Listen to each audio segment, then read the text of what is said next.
9, 8, 7, 6, 5, 4, 3, 2, 1. I pledge allegiance to the flag of the United States of America and to the republic for which it stands, one nation, under God, indivisible, with liberty and justice for all. Good afternoon. Welcome to this week's episode of Restore Freedom Weekly. Believe it or not, we've already done 46 previous episodes, and this would be episode 47 of Restore Freedom Weekly. I'm constitutional attorney Katherine Henry, and I want to thank you for joining us today on our conversation. It's something that some people might see as well, the whole topic, local governments, our local communities, really, how much can that really matter in the fight for freedom is the viewpoint that many people have. And so just the topic alone today might seem something that, it's not that big of a deal, but it really is. And that's why we're going to talk about it today. Our special guest that we will have on today is going to join us in a little bit. So I wanted to give us that background, that constitutional segment background, so we know exactly what we're talking about. And of course, the question for today, do communities and local governments matter in the fight for freedom? So again, we're going to have our guest join us in a little bit here, but he's been working tirelessly to defend the Constitution in local government and to educate the Hispanic community about the Constitution. He is Republican National Hispanic Assembly State Chairman and Deltona Mayor-elect Santiago Avila Jr. And he will be joining us shortly to discuss how and why the RNHA has brought Hispanics over to the GOP recently, and how he'll use the Constitution to guide him in leading Deltona. And I forgot that with Lori unable to, she's having some power internet issues going on. She's unable to join on the back end of this stream. You guys will have to give me a little bit more grace because now I have to manage all the buttons and everything. Oh, there's a slacker now. No, I'm just kidding. There's Lori. I will be managing all of the buttons and oh, wow. Okay then. Sorry, I am corrected about our special guest that will be joining us. He is actually the mayor right now. I guess Deltona didn't wait to swear him in, so that's good news.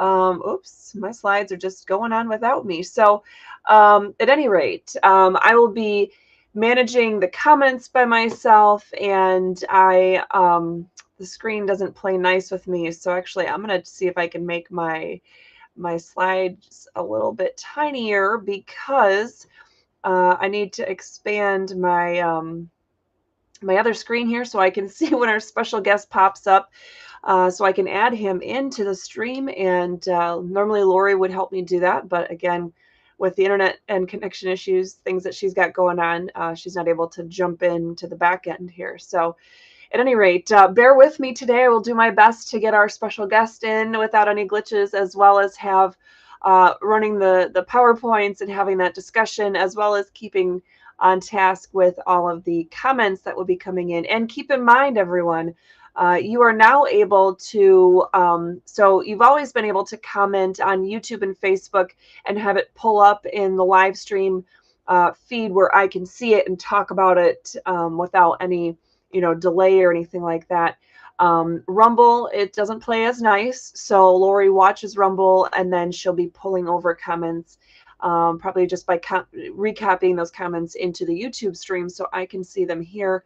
But now Twitch and LinkedIn both have the ability to, if you're commenting on those platforms and you're watching this stream live right now, I'll be able to see your comments live right here, right now, and be able to answer them in real time, which is another benefit to having it all in one platform. So, all right, with that being said, We're going to go ahead and jump in. Okay, so I'm new to Florida, so I'm going to go ahead and show our comment from the Liberty Cause. By the way, I was going to wait to talk about this later, but when we bring our special guest on, but I'll go ahead and mention that it is the Liberty Cause here who has actually been doing some great work at connecting me, not only with today's guest, but with several other, I'll say, important people in the Constitution fight. So I appreciate that, and he's letting me know, because he's from the same county that I am, that they have a special meeting in Deltona after each election to swear in the new folks, and that each city around here does things a little bit different. Again, the whole state kind of does things different from Michigan, which is what I'm used to, or even Minnesota, where I lived before that. So, all right. Thank you for letting me know that. And all right. So, again, these are important reminders that I know you guys have. Hi. I'm going to just share this. This might seem benign to all of you, but I have a good friend, Curtis Udell from Michigan, who's saying hello to me on Facebook. Hello there. Just so you guys know, if you've heard anything about the Restore Freedom Initiative petition that we did in 2020 in Michigan, it wouldn't have happened without this guy. This guy was one of our drivers, and he drove all over the stinking state, bringing thousands and thousands of petitions to places far and wide all across Michigan and picking them back up. And I just have to give him a shout out as well as a hello. So thank you for joining us today, Curtis. All right. So again, these are key reminders. You have heard me talk about these in virtually every speech or video that I've ever done. But we have to keep reminding ourselves, because these are the concepts that we need ingrained. Like when you get a phone call in the middle of the night from your, 20-year-old son who's whatever, got some issue all of a sudden, and law enforcement is talking to him. You need to be able to have some of these things so ingrained that if it's in the middle of the night and you're not quite awake, you can spit out some of these concepts and you know them deeply ingrained. So we get our rights from God, not the government. And because you will get a copy of this slideshow in the description of Thursday's Constitution segment recap, I'm not going to go over all the places where we can pull that information. And a little side note, because this week it occurred to me yesterday afternoon, I was talking to Lori preparing for today, and I said, oh, this week is this Thursday's Thanksgiving already. So what are we going to do? Unless somebody wants to comment on here and show a preference or an idea some other way, we're probably going to get our Constitution segment pre-recorded today or tomorrow and have it streaming out as a restream, I guess, if you will, about 7:30 in the morning on Thursday. So that way you have a chance to catch that 10-minute important Constitution segment recap video before your family all comes over and the kids are going crazy. I mean, hopefully things are, maybe some of the kids are still sleeping and family's not coming for a few hours yet at that point. And it'll give you a chance to kind of redigest the information that we're going to go over today. If you think we should post it earlier, say tomorrow or even later today, I can do that. So just give me your thoughts during this live stream. Otherwise, we'll plan to do it at 7:30 in the morning on Thursday. All right. And okay. Well, another reason why who you elect at even the most local levels is super important. Now, keep in mind, those of you who are watching in Michigan, when you see the term or hear the term commissioner, you are probably thinking a county commissioner, because that's what they call it in Michigan. However, in Florida, although the terms are different in the state constitution than in common practice in Florida, the common practice of Florida is that you call the county board, you call them county council members, whereas the city level, you're calling them city commissioners. And it is extremely hard for me to keep those straight, because in Michigan, as it's been ingrained into me, I was practicing law there since 2008 and still am. In Michigan, it's county commission and city council. I can say that like nobody's business, but to say them backwards for Florida, it's a bit hard. So if you are watching and you're in Florida and you hear me say them backwards to you, please forgive me, but that's going to take me some time to get used to. At any rate, Jeff, the Liberty Cause is telling us that my district has no commissioner right now, meaning his city council district, city commission district, has no commissioner right now. He decided to go on vacation to Costa Rica and missed the swearing in. Yeah, can't wait to have him as a representative. I would feel the same way. I would absolutely feel the same way. So let me see here. Did we have any? All right. So looks like somebody was commenting on Rumble that they are glad that they found us and they're in Hudsonville, Michigan. So I'm glad that you have found us too and that you're watching over there live on Rumble. We were actually getting ready to just post these videos afterwards on Rumble instead of continuing to go through the rigmarole of streaming live, because it's not so easy to stream live to Rumble. But then in the last few weeks, we've had a ton of people all of a sudden watching us live on Rumble. So if you do prefer Rumble as your main streaming platform, or would like to get away from the mainstream social media platforms and all the censorship, then please do so now and let us know that you're doing that. Comment on there, hit the like and share button, etc., so that Rumble, whatever it's called, button on there, so that we know that you're utilizing our messages on that platform, and we can continue doing that, because it costs money. It actually costs money to live stream to Rumble. So, all right. Let's see. The title, somebody is wondering about the title. The title should be the same on each of our platforms. If you're looking to join us or switch over from watching us on YouTube right now to jump over to Rumble, it should be called exactly the same thing. So hopefully that'll help you find it just the same. And somebody in Jenison told, oh, we have somebody else watching on Rumble who was told about somebody in Jenison. So that's great. Thank you for joining us today. All right, so, and Lori has shared our Rumble link right in the YouTube. I can't think today. I'm so sorry. Our YouTube stream. So, all right, so let us move on here. Our rights are to be exercised. And I know you guys have heard me say this, and you've even seen this slide many, many times, but please let this truly sink in. Even for those of you who've been studying the Constitution and fighting for freedom for years, this is essential, okay? Our rights are meant to be exercised undiminished, unrestrained, unabridged, uninfringed, unviolated, undenied, undeprived, unabused, and unusurped. And where do I get that from? Well, from the state and federal constitutions, from the Declaration of Independence, and all of that, of course, is going to be visible to you, and something that you can point to when you click on this week's slideshow that will be available in the description of our Constitution segment recap episode.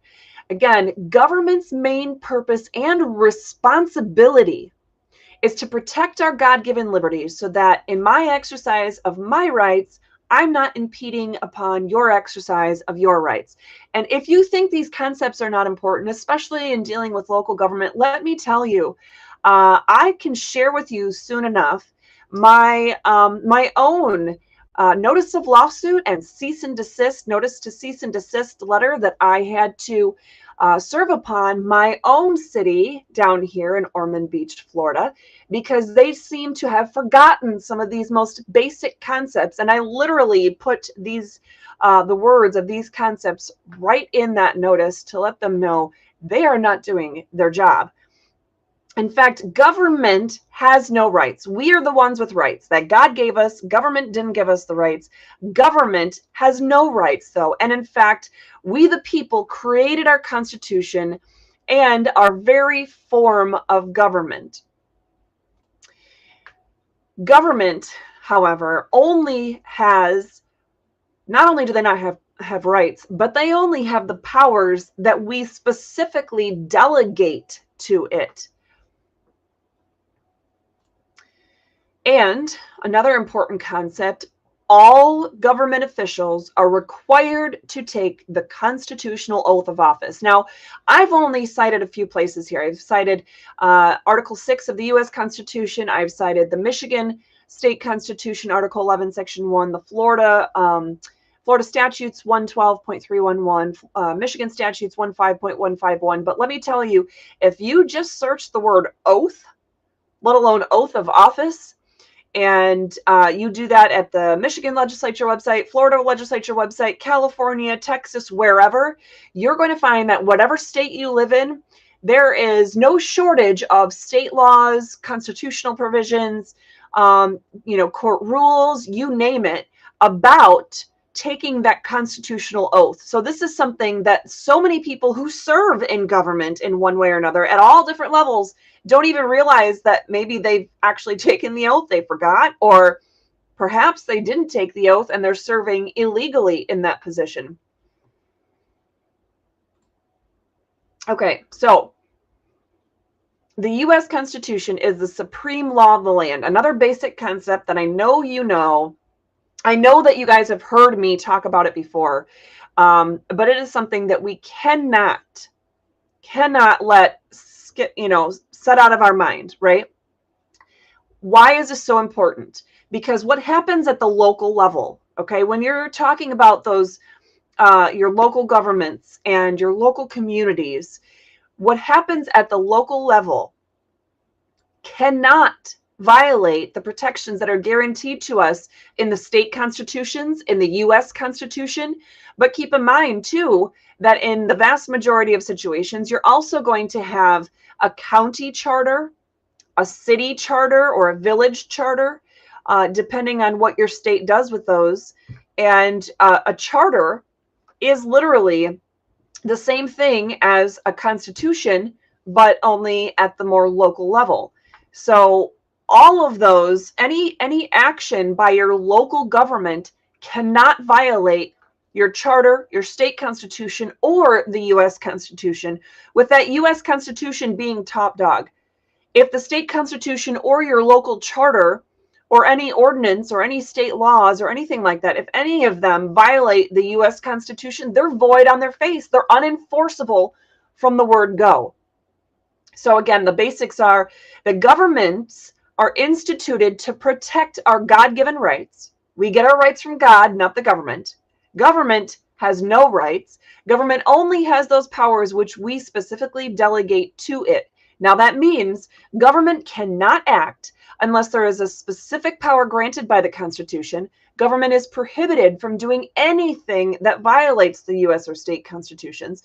And again, every government official is sworn to that oath of office. So that brings us specifically to today's topic.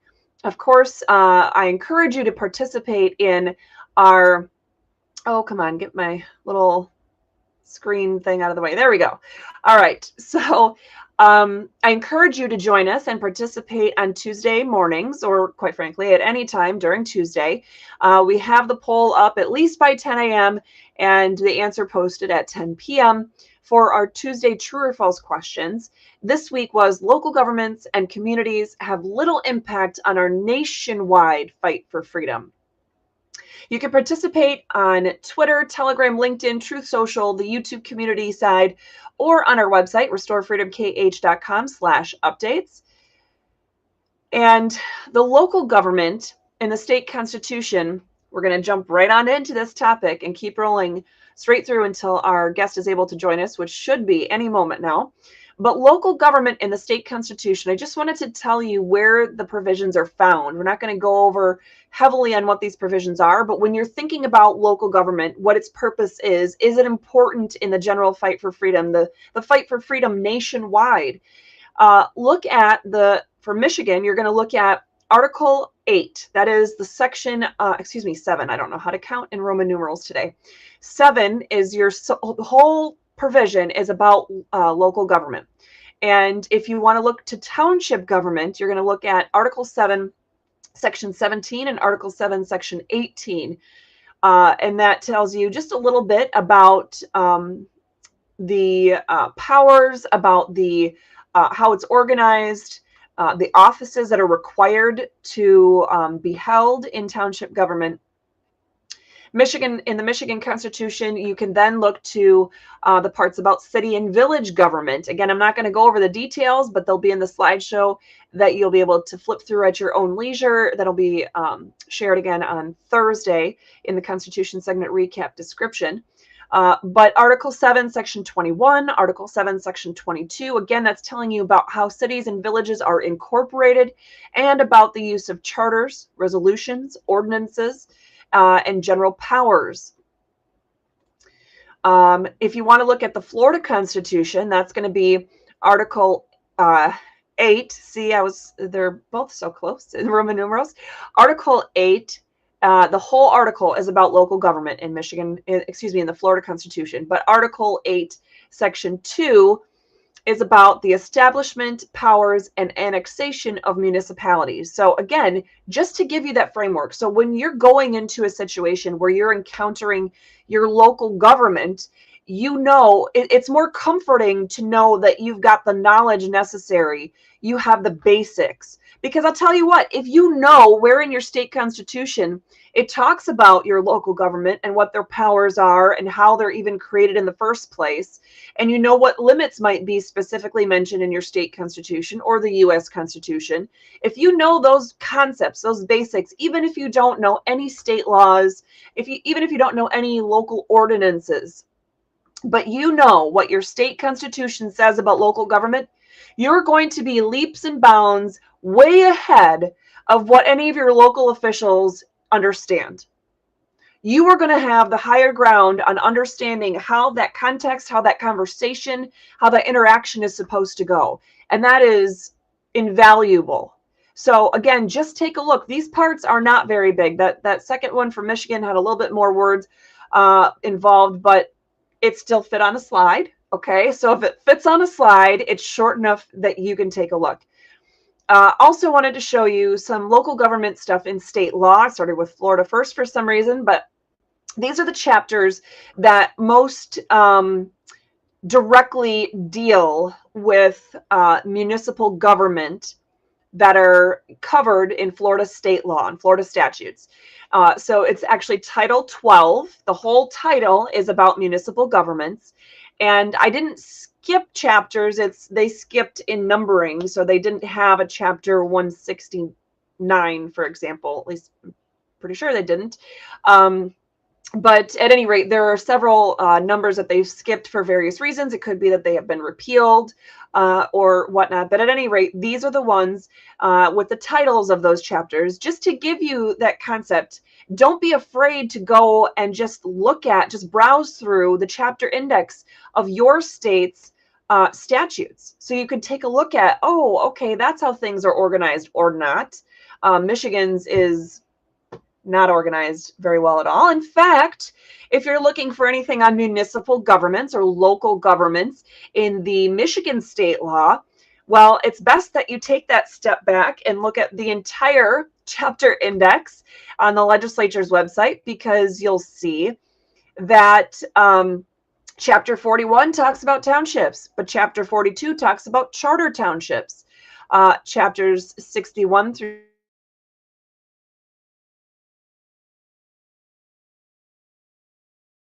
many chapters, 1 up to 115, all talking about fourth-class cities. And even though I've been a licensed attorney in the state of Michigan since 2008, I have no idea what a fourth-class city is. I know I've read it at some point, but what kind of weird concept is that? Then there's home rule cities, which is a little bit more widely understood concept, at least among attorneys who do municipal law. Local government actually has its own chapter.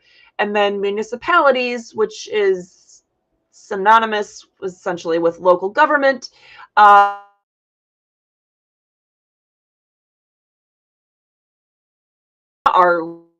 not too long. I can tell you that if you're in Michigan and you live in a chartered township and your chartered township does not have its own charter, it actually uses Chapter 42 of Michigan statutes as its charter. If that's not weird enough, because it's not written like a charter, but there you go. And I forgot Lori's not handling these with me, so give me just 1 minute here. I want to double check. We have a question. I will just show this on here so I can read it there. Someone on Rumble is commenting that we need a great awakening, that we need to get our people in our municipalities to be more active. But how do we do that in a manner that will affect change?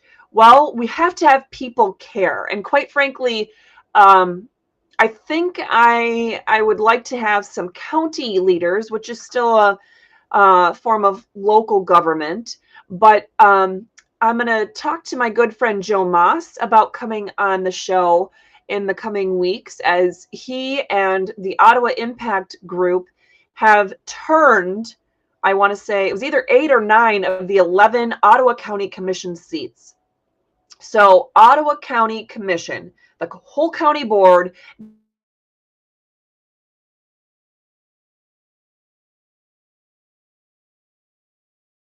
they got a vast majority turned in this. They're going ahead and try to see drastic changes to undo the ridiculousness, lawlessness, and unconstitutional actions of the last few years of the local county government in Ottawa County, Michigan, which, by the way, is one of the bigger counties in all of West Michigan, and very important in terms of even how nationwide elections turn out and things like that. So at any rate, hopefully this video is going to give you some tips about that. In fact, our special guest, when he joins us in just a moment, and hopefully we'll be sharing some good news unrelated to today's topic, but still good nonetheless.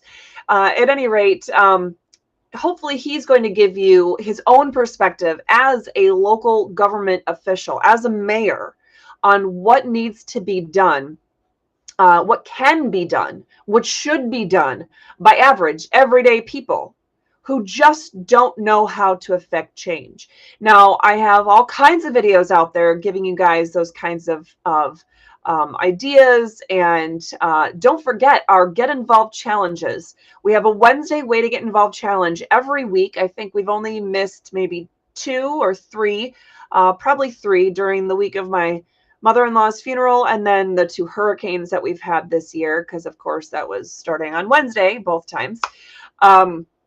But other than that, we've had up to 44 or so Way to Get Involved challenges shared just this year alone, and they're great for answering that precise kind of question of what to do to get involved. But without, let's see, I was going to say without any further ado, and then I realized I need to check this. So we have some good questions here. Oh my goodness.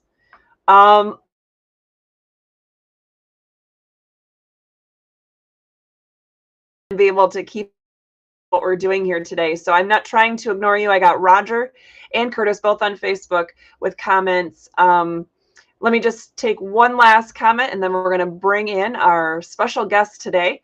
So Roger on Facebook is saying, help me make an app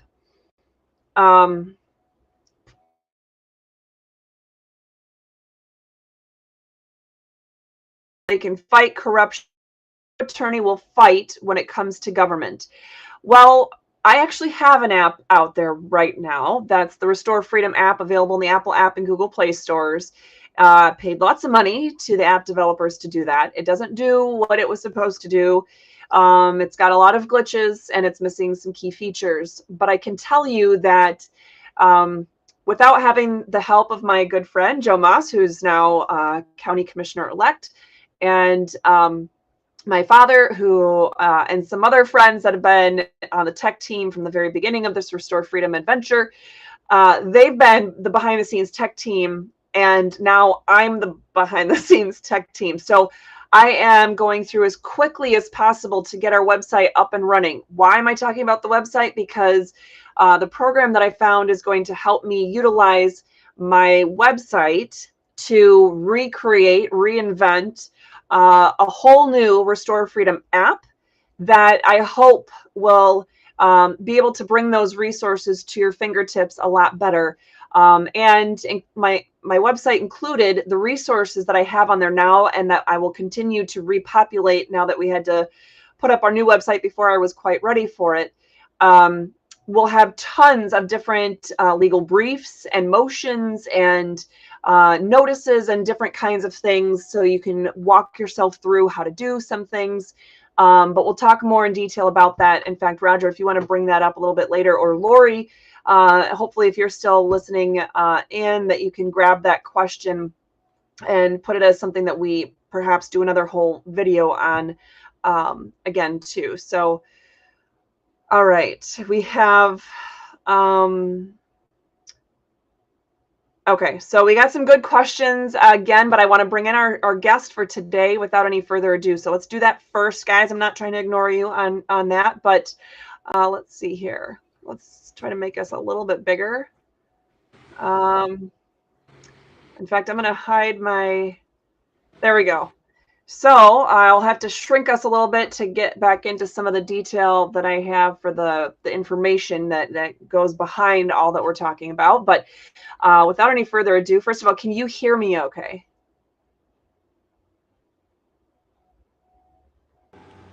Hi, Catherine. How are you? Okay, good. Okay. I just want to make sure we can hear each other okay. So I'm going to turn up the volume on my side, and you can hear me good? And I'll mute myself every once in a while because I am in a noisy place. I didn't quite make it to my destination before the time frame. I do apologize. So any chance that you have some good news from today?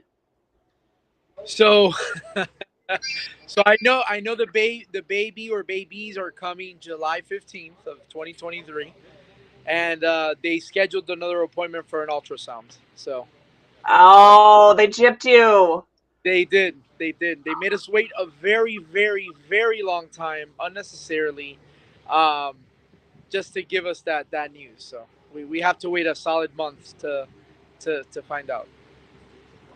Been there, done that. We've raised 4 kids, so I feel your pain. But I'll look forward to hearing the news when you do get that. So at any rate, just wanted to let our viewers know it's not that you didn't value informing them about this important topic of getting involved in local government and our local communities, but that you had a pressing personal matter that you had to attend to, which related to the future addition or additions to your family. So, Correct. Well, thank you for joining me today and for joining all of us. People already commenting away on YouTube, Facebook, and I can't tell. So Rumble, we got the 7 or 8 platforms, I think, that are live streaming right now.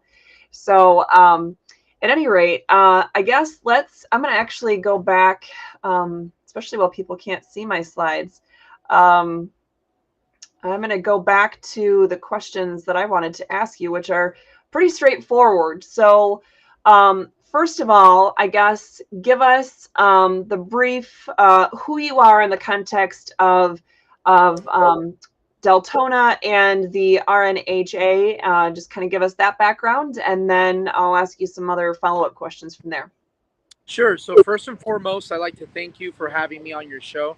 And I want to thank the Liberty Cause for connecting us and putting us together. So kudos to both of what you guys are doing out there. So I am the newly elected mayor of Deltona. I'm the first Hispanic mayor elected to the 2nd largest city of all of Central Florida. I'm actually also the state chairman for the Republican National Hispanic Assembly of Florida and their national vice chair. What we do with the Republican National Hispanic Assembly of Florida is it's an initiative to kind of get more residents involved, specifically residents or citizens that are of Hispanic descent. We try to explain to them the true meaning of assimilating to our country. I was born in Chicago. My mom's Cuban. My dad's Mexican. But we try to explain to them, when we come to the United States, we don't want the United States to become the countries that we fled from. We want to make sure that we keep our unalienable rights, our freedoms that are endowed to us by our Creator and not given to us by government. I try to make sure that we explain to our members that unlike the countries we come from, right, where government actually gives them their rights, government tells them what they're allowed to say or not to say. In the United States, the Constitution doesn't give us those rights. The Constitution is there to protect our rights from an overreaching or tyrannical government. So we exercise a 3-step process, right? We probably have to find a better acronym, but essentially it's ICE. Again, we have to find a better acronym. Ironic. Yeah. Right? Which is, in essence, it's community education and involvement. We get very involved in our community. As I explained before, if there's a hurricane that comes by or anything, it doesn't have to be a natural disaster, but we try to help our fellow Americans, veterans, disabled people with special needs, and we get involved. Once we get involved again, then we start educating them the importance of the Constitution, and more importantly, people don't realize that each state has its own constitution within itself, which for the most part tends to be a lot more uh, freedom oriented than our actual main national constitution. So we teach them that. We teach them that, for example, in the First Amendment, it's full of 5 freedoms. It's not only the freedom of speech, right? We teach them the Second Amendment has 2 freedoms within it. It's not only the right to bear arms, to keep and bear arms. So we do that. Once we educate our members, we start getting them involved. How do we get them involved? We take them to our capital or state capital, which is Tallahassee, and we lobby. We lobby our legislators. We fight for bills that don't infringe on our freedoms, and we also fight to get bills removed that do infringe on our freedoms. Um, once our members are able to see that they can be a part of that process and be essentially freedom fighters, I mean, if you look at the last 3 elections, right, we've started being involved, and I'll use Miami-Dade as the best example because for those of your viewers, probably Miami-Dade County is one of the most popular counties in Florida, aside from Orlando and where Mickey Mouse is at. But when we started targeting Miami-Dade, the first time we ended up partnering up with Latinos for Trump because the Republican Party of Florida really kind of didn't really believe that we can kind of flip Miami-Dade County red. That year, Trump had an increase. Our goal was 3% red increase in the county of Miami-Dade. We had a 6 to 7% increase. This past election with Governor DeSantis' re-election, we actually flipped Miami-Dade County red. And if you look at the state of Florida map, most of the state of Florida, with the exception of maybe 3 counties, are either all solid red or they're pink, which means that essentially the whole state is for the most part flipped red. But more importantly, Katherine, and I think this is very important to highlight, it's not only about flipping people to Republican or flipping counties red, right? I think the most important part is making sure that those that are supposed to represent freedom are held accountable to that standard, because we have a lot of people with an R behind their name that really don't necessarily fight for freedom. And I'll use Mitch McConnell as a great example, or Kevin McCarthy, right? Some controversial topics right there. They're not necessarily on our side, and they're not necessarily people that fight for our freedoms. Probably one of the big reasons why, if anybody that's followed my election, my own county party was out there promoting the Democrat over me. Oh. And I am a registered solid Republican. I think the only time I've ever changed parties was one time, and that was I became a Tea Party person, and then I'm like, oh, that's right, Florida, I can't. It's a closed primary, so I flipped back to Republican. But it's very important. Listen, Catherine's show is a perfect example. Listen to what she talks about, and Katherine, I'm pretty sure you're fighting those same demons that I'm fighting continuously, even those from our own party.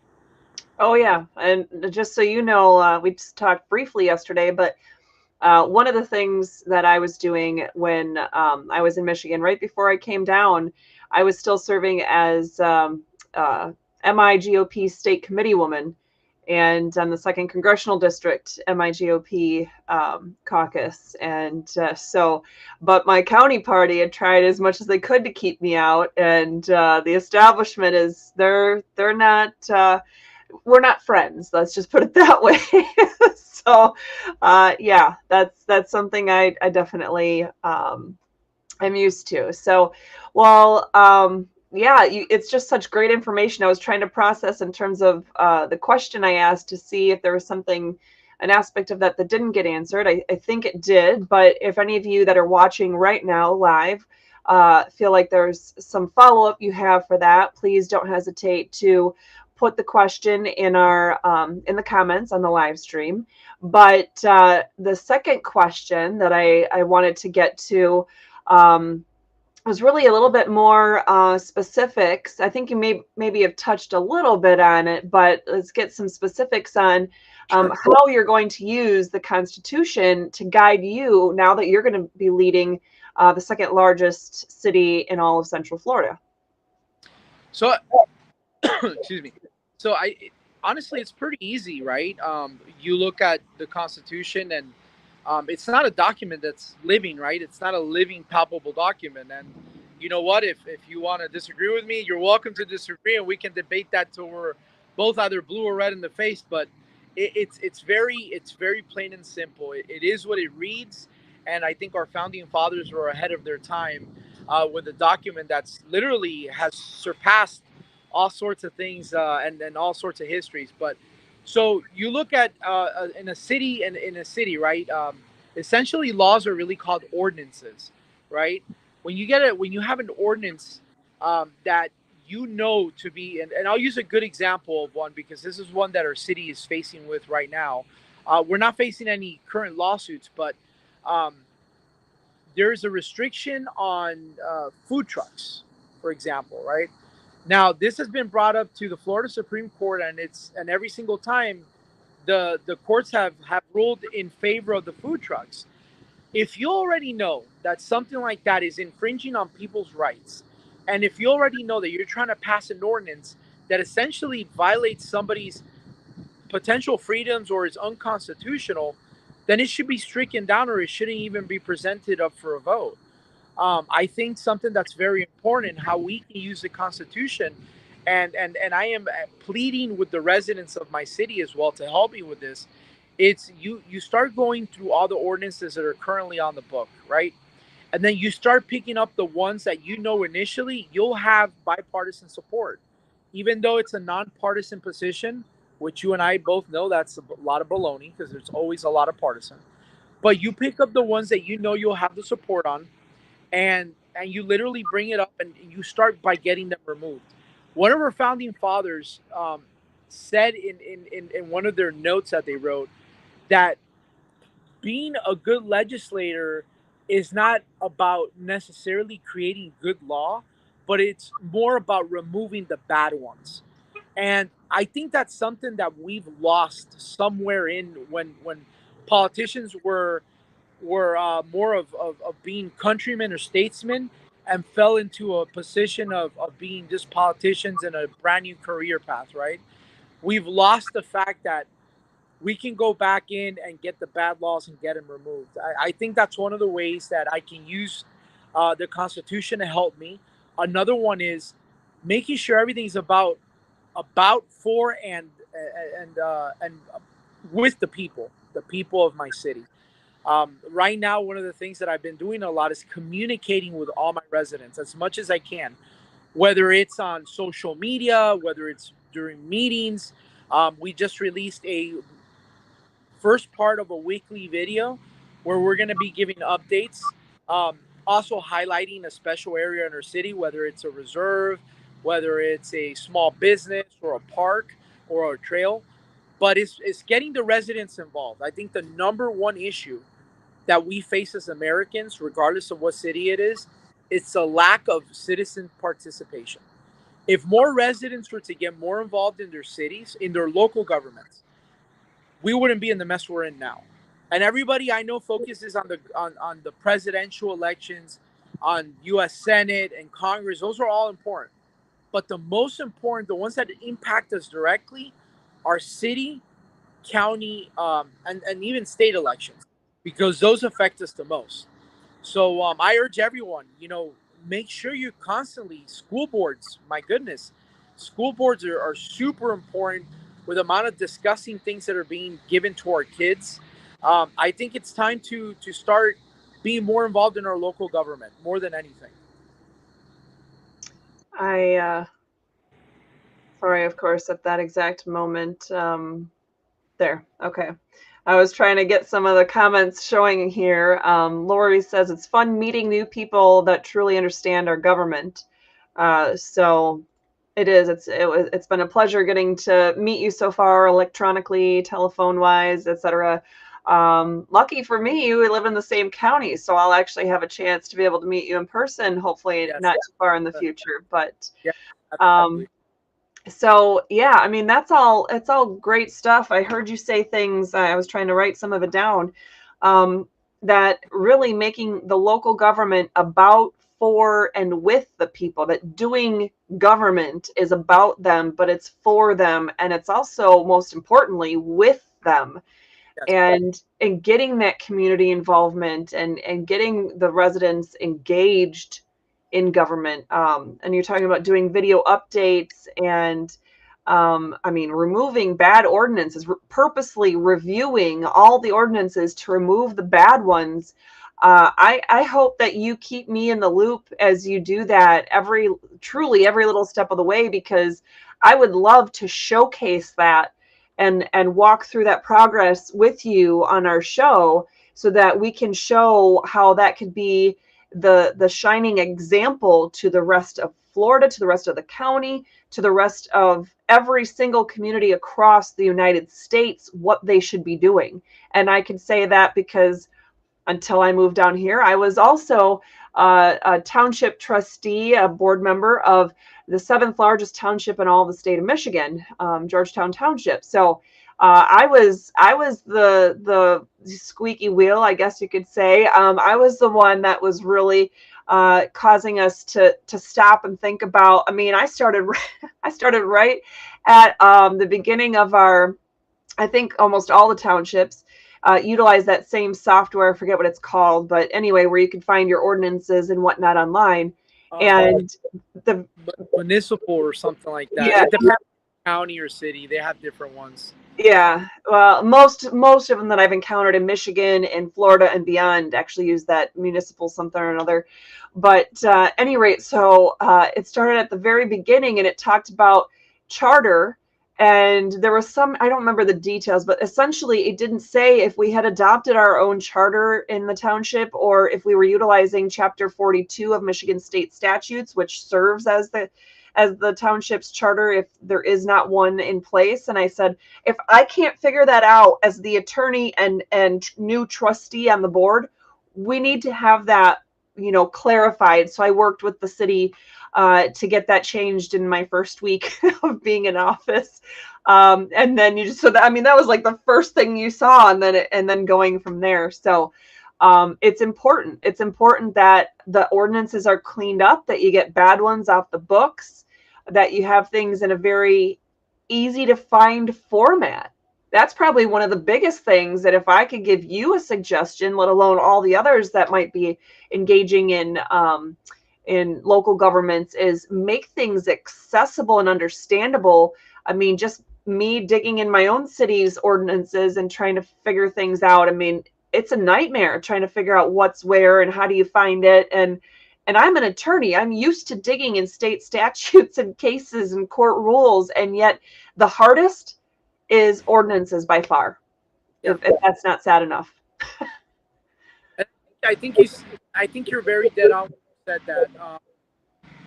When you have an attorney who has gone to college and has done a lot of, pardon all the noise, has done all these crazy studying, right? Because becoming an attorney is not easy. Right. You can't really, and it takes you time to find whatever it is that you're looking for within your own city. I mean, just think about the regular resident, right? That just wants something as simple as, they want to get information on, where to pull a permit. And it's not to say that someone is not intelligent or can't articulate how to look for something. It's a simple fact that we're supposed to make things very accessible to our residents. And when cities start making things difficult, it raises red flags, because then people don't understand, okay, are they doing this in a nefarious way? And maybe they're not, right? Maybe they're not being nefarious in any form, way, or fashion, but it gives a perception. And And that's what we want to move away from. Like I tell people, I'm already causing a stir, because I'm already being told, hey, you're answering way too many questions on social media. And I tell them, listen, I rather get the questions asked in social media. So when it comes time to go up for a vote or something, the residents kind of legally, I can't tell them how I'm going to vote, but they kind of have an idea of how I'm going to vote. They come prepared. I let them know, hey, this is the agenda item. Some people can't find it because it's a little difficult to find on our website, but I share it on my platforms. And they're very grateful for that because, sometimes maybe they are just on Facebook, right? Or Instagram. And for them, it might just be easy to find it there instead of going through some municipal website and going through like a gazillion different things, and then they just give up and they don't know. So Right. Exactly. And I wouldn't be worried about having your residents and the public know where you stand on issues and how you'll vote going into meetings on certain things, because it's not like you're the biggest concern is if you're trying to have that one-on-one meeting with another it's not council, it's commission. Sorry, I'm getting used to the terms are flipped from Michigan as they are in Florida. Commission and council are used differently in Michigan, but at any rate, at the city level on the city board, that you're not just trying to talk with one or two or three or whatever of the other commission members and preset the way the meeting is going to go. You know what I mean? But rather, you're having that one-on-one or one-on 10,000 conversation with people on social media so the whole public can see.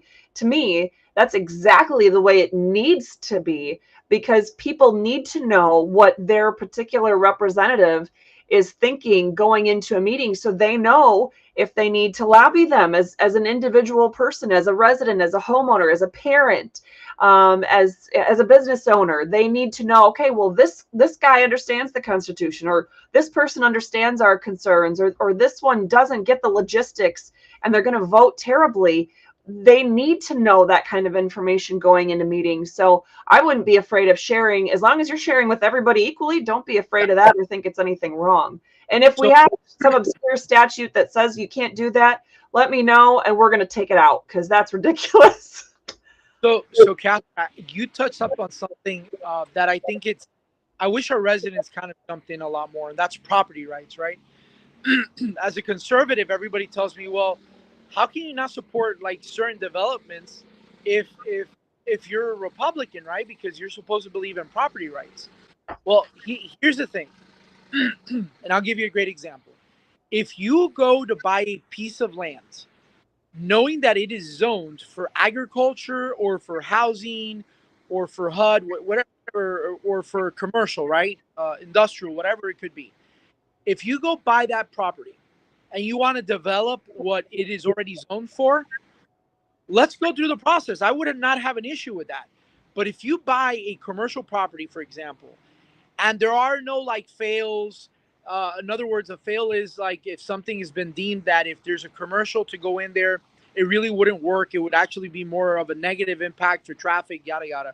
But if you try to then get it rezoned for housing, for example, and I vote no on that, that does not mean not believing in property rights. I 100% believe on property rights. But why do you as a developer buy a piece of land knowing that it's already zoned for something that you're not looking to build? My suggestion to the developers is, and believing in property rights is, look for a property or a piece of land that is already zoned for housing, right? Or vice versa. Me voting to not rezone something is not believing in property rights. It's simply adhering to the suggestions that maybe the county put in place, because maybe, hey, we need a certain amount of wetlands, or we need certain things to be in a certain way so we don't have the flooding like the city of Deltona currently has. So I hope people understand that when a certain commissioner or a council member or a county person doesn't vote on specific zone changes, it's not that they don't believe in property rights. It's just that they're following the guidelines that were actually instilled in by us elected officials to protect our actual city boundaries. Right. So some of them, yeah. So I've also served on a the surprises keep coming. I have served on a planning commission, on a downtown development authority. I roped my husband into serving onto the zoning board of appeals in our prior community. So we have all kinds of experience on these things. And in general, I would think that when you talk about the general land use types of regulations, that that's actually the only thing, the only type of thing that our land development codes at the local level in any state, but especially in Florida, are really supposed to be for. So that in the end, you don't end up with a strip club right next to an elementary school. You don't end up with an alcohol or a tobacco shop right next to a high school or a middle school. I mean, just some common sense type things, but you're also talking about having to balance the needs. And this is something that people in Michigan, including myself, people in other states don't necessarily realize, but there's a lot of specific nature needs, I guess, in terms of how development is done down here with the wetlands and just with needing to make sure we conserve, conserve water, conserve a lot of things in a way that's just so that we can keep sustaining living here. It's just a different climate with different needs. So it's not so much, the people screaming, oh, the new Green Deal and all this other BS. It's just the true hard logistics to make sure we're just able to sustain what we have and not outright prohibitions on developments, but just trying to work in those realistic obstacles, I guess, basically. But in terms of using, yeah, I would agree that in general, if you buy property and it's zoned, so for example, several houses and offices ago, before I met my husband, and we're going on our 11th anniversary soon, 1 month from today, actually, so it's been a long time. But before I met him, I bought a house that was on a main road through Midland Township in Midland, Michigan. And I was an attorney. I was doing my due diligence. I was researching all the deeds and the maps and the zoning and the future plans and everything that there could be. And it essentially was planned to be and had at various times with several of the maps, it was supposed to be office and not just a residence, a house. It was on a main road that connected communities. So at any rate, I confirmed that with the local officials, building officials and everything before even purchasing the property. I purchased it. I started, remodeling it and painting and, new flooring and that kind of thing. Get my office in there. Mind you, I was a single mom doing all that work by myself. So it's not like I had tons of people there helping me or crews of people or anything like that. I was on a shoestring budget doing it all myself. And they wait till I get all that work done and get my office furniture moved in and my 2 employees I had at the time. And then the city tries to tell me, or the township tries to tell me through their attorney, that I couldn't have my business there at all. And if I did, then I'd have to go through all these ADA accommodations and totally gut my building because it's not wide enough for wheelchair access in different areas. And I'm like, wait a minute, that doesn't match up with what I confirmed with the city.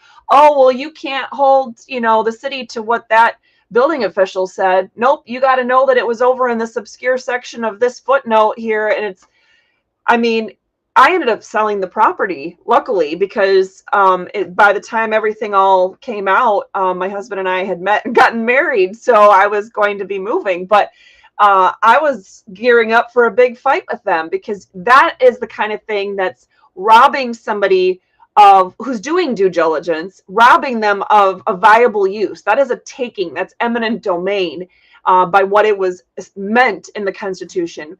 But what you're talking about is people that come knowing, developers who know, well, this is zoned, as agriculture, and we want to put a whole development of houses in here. Sorry, our environment actually needs a healthy amount of the agriculture of the orange groves and, all those other, fruit trees. At least back when I was in middle school, I remember doing a report that Florida was the #1 fruit producing state in the entire country back then. It was the number 2 vegetable producing state in the entire country. I have no idea how those statistics have changed in the last couple decades, but at least that's what it was when I was in middle school. So we're talking about an area that needs that so our air supply can keep going. I mean, obviously, the more trees and natural resources you have, the better oxygen and that kind of thing. I'd prefer to breathe here than in New York City, for example. But, so those are, you just can't, buy an orange grove, for example, and then say, well, I know it's zoned to be agricultural, but I just want to put a housing development or another shopping mall because, Central Florida doesn't have enough of those. I want to put t-shirt shops, and coffee shops here. Well, it's one of those things that, yeah, sure, you could buy it and you could ask for that, but you can't be thinking that you're, entitled to that kind of a change because that zoning purpose has a greater overall scheme. But when you're talking about zoning on a more minutia level, so for example, putting pavers down or, sheds on your property for real, for a real property, a home, a homestead.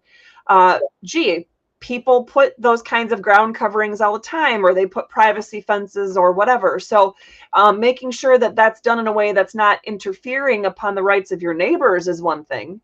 But when you have, as unfortunately I'm finding many of our local governments, our municipalities have ordinances out there, and I would bet Deltona does too, that say that the city could essentially turn down permits for aesthetic reasons. If somebody in the city has decided it's not beautiful enough for their particular, preferences, then they can hit the reject button on that application for a permit, and then the person can't do XYZ. I mean, what kind of world do we have? If that's not socialism or communism, I don't know what is. So those are the kind of differences that we're talking about here. We're talking about there are sometimes in a more broad and quite frankly, more rare situation where those land development regulations are useful or perhaps even necessary. But the vast majority of what our local governments have turned that into throughout the decades is what we need to unravel and unwind. The concept that you have to have permission to use your property in any way, shape, or form from the local government before you can do anything. I mean, those kinds of concepts are things that we need to undo. But at any rate, I knew what you meant, but I wanted to kind of clarify the different kinds of things that we're talking about there, because I know that I've been talking to our viewers and our listeners about the other side of it for quite a while, and people understand that. So at any rate, I'm going to take a look real quick here to see if we have, especially if you're on a phone, you might not be able to see our comments. So I just want to see if we had any questions for you, or comments have been blowing up. I just want to make sure there's nothing specific for you that I don't want to miss. Let's see. Let's see. Okay. I am, and we have people commenting. I'll just share this. I'm assuming this comment from our Facebook friend was talking about the Fifth Amendment and the 14th Amendment. I'm assuming in the context of, just general due process rights, and perhaps that takings clause, or equal protection. All three of those are concepts that are super important in how we implement things like zoning or land development codes and things like that. So I'm sure that you're well aware of some of those major concepts in the Constitution, at least based on our conversations. Did I lose? Do you have sound, or did you just happen to mute? It's not showing me here. Oh, it is. Okay. It just says you're muted. I thought maybe we lost the connection sound-wise, but well, I don't have any other specific questions. I know that we're all, you have some family stuff as well as city business and other things to attend to, and we have quite a bit, even the viewers, I'm sure, have families and other things that they got to get going to, even though our episodes can last longer at times. But Is there anything before before you have to head out today that you wanted to leave our viewers and our listeners with? Any maybe specific tips about how they should and could be getting involved in their local governments? I think the most important thing is make sure you study your constitution, right? Make sure that um, you don't have to believe everything your own party tells you. Trust but verify. There's nothing wrong with that. Um, and get very involved. Get very involved. I know it might seem very minutia, very minute, but um, try to figure out what is wrong in your city, and then try to figure out how you can change it. Start that way, and then little by little, you'll progress to start doing other things like getting involved in state issues, which are just as important. But more importantly, talk to other people about the Constitution. People that you might not think will even agree with you. I can tell you that um, one of the meetings that I had this week with a resident was a self-declared social democrat. He told me for a second, I checked myself. I'm like, okay, I believe in this. Okay, I'm clear, right? But they told me, look, you're the only conservative I've ever voted for in all my life. I don't vote for Republicans, and there's something about you when you explain things to people that makes us feel very, very at ease. So I I gave him a pocket constitution as he left my office, and he gave me his word that he would be reading it. And I have a feeling that maybe not too long from now, you know, he's going to have a change of heart, because as much as you want to be a social democrat or a socialist or whatever you want, you come to find out very quickly that people that follow that line of work, like right away, their freedoms start getting revoked unnecessarily. So get yourself a pocket constitution. I'm sure Catherine has many links that she can point you guys to. If anybody wants to follow me, I'm on Facebook as the Constitutional Conservative. I'm on Instagram the same way. Um, and I'm here to answer questions. If anybody wants to, send Catherine some questions, and Catherine has my contact information, she can shoot them my way as well. So Yeah, and I don't know if I happened to mention to you if it was something I said before you joined, but I have Restore Freedom Constitution app on the Google Play and Apple app stores, and right now it just has the U.S. and Michigan constitutions, but hopefully by the end of 2022, which means just over a month from now, I will actually have the Florida Constitution available on there as well. And it's meant to be, hopefully when I'm all done with it, something that people can bookmark and highlight areas of the state or federal constitutions and be able to really digest that information and use it when they need to. So anyway, I just wanted to let you know about that. well, thank you so much for having me on the show. And again, thank you to Liberty Cause for connecting us together. And I hope everybody has a blessed day. Yes, thank you. Have a great day. All right, guys. So we enjoyed having him on, and give me a second here. I'm going to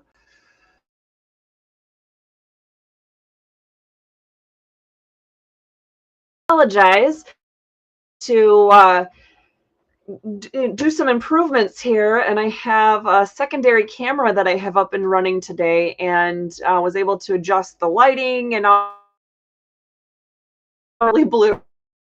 But blue for the last few months, and I have been struggling with it, and I finally found some additional ways to try to tinker with it and make it better and zoom things in, since this program doesn't really let me do that on my own. But at any rate, it wasn't until we had our guest on there that I realized it defaulted to the wrong camera. So I had been looking at our new camera, and in fact, I should have been looking to the old one that makes me look blue. So I am still a Smurf today, but hopefully by the time we get our Constitution segment recorded, I will not be so blue or Smurf-like. But anyway, I wanted to apologize because it might throw you off if I've been looking in the wrong camera. I can't tell how it's looking to you when I do that. So I think we were able to answer. Okay, so we have somebody on Facebook who is a constitutional public educator. That sounds like my kind of person. I'm not sure sometimes with the names that people go by on social media if they're people that I've actually met in person or not. And sometimes I'm surprised to know it's somebody that I know very well. But other times I'm thinking, ooh, this is probably somebody that I've met. And in reality, it's somebody that I have not ever met in person. So I'm not sure who this person is or what exactly they all offer or do, but wanted to share what they had to say there. And today's episode, it went a little different in some respects. The conversation went a little different than what I was thinking it would, but that's okay, because when you have a great guest speaker like that joins, you want to let them run with it and be able to give people information that they want and that they need. And that's what this is all about, is to make sure we're educating you on the law, on the Constitution, and how that we, the people, can and need to step up and take back our government so that we can restore our freedom. So with that being said, the true or false question of the day again: local government and communities have little impact on our nationwide fight for freedom. Again, you can still have that opportunity to go and answer on Twitter, Telegram, LinkedIn, Truth Social, YouTube, or on our website at restorefreedomkh.com/updates. And if you go to that page, you don't even need any kind of login or sign in information. It's just a sign in less one question form that you click the true or false answer, whichever it may be, and then hit the submit button and you're done. It doesn't pull your email address or any other identifying information. So check out our website if you want to participate that way. But the answer, of course, here is false. In this perspective, I had written, although there are no states' rights or local government rights, things done at the community and local government level have a huge impact on our freedom. From land use regulations to criminal ordinances, local governments left unchecked can trample our freedoms far worse than our state and federal regulations. And I will be working and have already started working on some of those fights down here. But and I was working on it from the inside out when I was up there in Michigan. But think about what he was saying, that even, and he didn't know I was going to say this, and he didn't know, I don't think he was on when we got to the true or false question of the day. So he had no idea that we were going to talk about this, but he was saying what happens at the local level or even the state level is far more important than what's happening at the national level. Because if we have our crap together at a local level, if everybody's at their town hall meetings, if everybody's paying attention to school board meetings, if everybody's going to their county commissioners or county council or whatever they're called in whatever state you're in, if you're going and you're engaged and you're paying attention, and you're contacting the people that represent you in those positions, you're letting them know you have an eye on them, and you're not afraid to get everybody and their grandma on board with you when they take a misstep and they violate the Constitution. It doesn't take an attorney to hold somebody in check. It just takes average, everyday people stepping up and getting involved. And that's why he talked about trusting but verifying. Just because somebody's in your own party doesn't mean you need to believe everything they have to say, even if it's party leadership. You could trust but verify. And he said it's super important to get involved there. You need to figure out what's wrong or what's missing in your own community. Just start local. If it's a township, a village, a city, whatever the case may be, the things that are impacting you.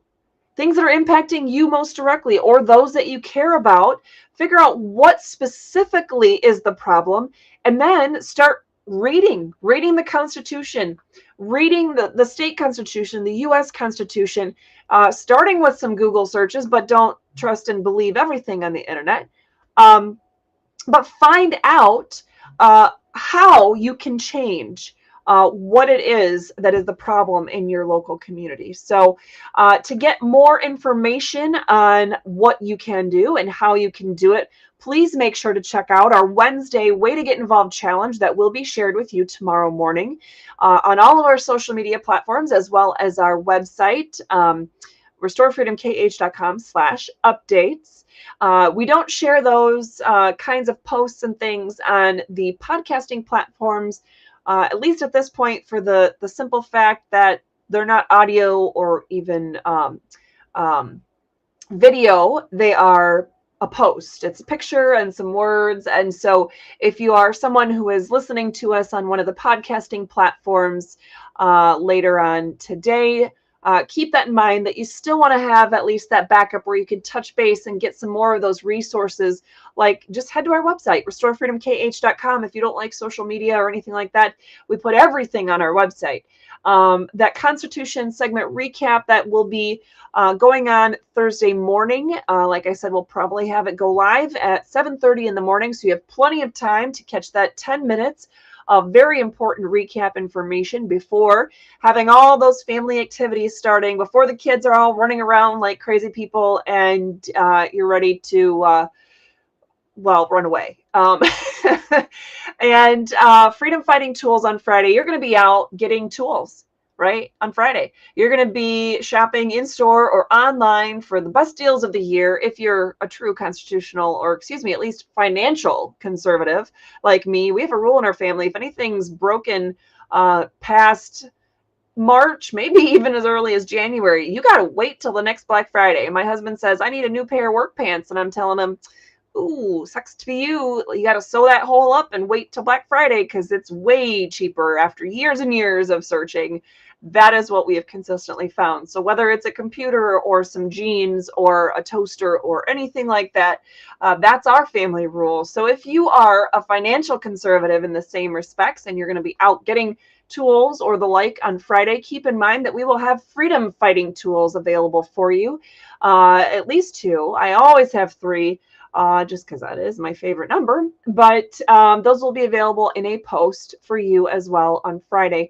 Of course, we will have a video for our Restore Freedom Goodie of the Week. So when you're shopping around at Small Business Saturday, please keep in mind that we at Restore Freedom are a small business, and we can't do this without you. In fact, the goodies themselves, the actual tangible goodies that we sell, we actually sell to you right at cost. We make not a dime. In fact, when shipping fluctuates and things like that, especially without any notice. I go in to ship something one day and it's $3, and the next time I go to mail it, it's cost me $6.47 for the same thing. That often means that we've actually gone backwards and lost money on the sale of those items. But those items are either to help keep you informed, such as when we were selling all those pocket constitutions, or at the very least help you inform others about the kind of work that we're doing and the kind of resources we have out there. So those window decals and car magnets and things like that. And of course, we will have the biblical insight on this topic of the week available and posted for you on Sunday. But we do invite you, of course, to join us next Tuesday at noon Eastern Standard Time for our next live episode of Restore Freedom Weekly, which will be live streamed to you just as it is today on YouTube, Facebook, LinkedIn, Rumble, D-Link, Twitch, Twitter, and whatever one I'm forgetting. But we thank you so much for joining us today. I'm going to take one last look to make sure that, let's see. I don't think I missed any questions or comments from any of you. If I did, I truly apologize. Hopefully we'll get them handled at least in the comments. Lori's usually really good about filling in any gaps like that for me. So thank you all for joining me today. Again, I'm constitutional attorney Katherine Henry, and this has been our 47th episode of Restore Freedom Weekly, coming live to you from Ormond Beach and sharing the constitutional importance of our great republic for our entire country. With that, I hope you all have an absolutely wonderful afternoon, and I want you all to know how very thankful I am that you all have supported, liked, shared, retweeted, donated, commented, sent letters, anything like that. Come up to me during my public speaking events to introduce yourself, shake my hand, that kind of thing. Don't hesitate to have me come and speak at an event that you are having. Please let us know if you would like to have me come and speak at an event on the Constitution or government or any kind of related concept. But please know that I am entirely and truly grateful and thankful for all of you that make what I do and all this work that I have been focusing solely on for the last 3 years, my mission. I couldn't do all of this without you, and it's truly together that we can restore freedom. Thanks so much, everybody. Have a great day.